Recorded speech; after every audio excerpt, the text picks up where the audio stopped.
রমজান সামনে, এবারের রমজানে টার্গেট নাও 30 দিনের রোজার মাধ্যমে দিল থেকে আল্লাহর কাছে এইভাবে 30টা দিন হাতে গুনে তুমি আল্লাহর সাথে ওয়াদাবদ্ধ হও যে আল্লাহ 30 দিন আমি রোজা রাখবো, এবং যৌন চাহিদা, লজ্জাস্থানের চাহিদা, অশ্লীলতা, বেহায়াপনা, নর্তকী, নাচ গান, উলঙ্গ ছবি দেখা,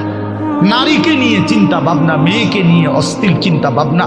অবৈধ কোনো প্রেম সম্পর্ক, হারাম কোনো রিলেশন, এই সব ত্যাগ করে বন্ধু 30টা দিন মনোযোগ দিয়া রোজা রাখো, তারাবি পড়ো, ইফতার করো, সাহারি করো, তাসবিহ পড়ো, তেলাওয়াত করো,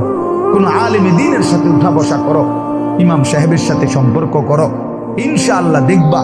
আল্লাহ চাহে তো 30 দিনের মাথায় আল্লাহ বলেন লাআল্লাকুম তাত্তাকুন, আমি আল্লাহ ওয়াদা দিলাম মোমেন তোকে মুত্তাকি বানিয়ে দেব।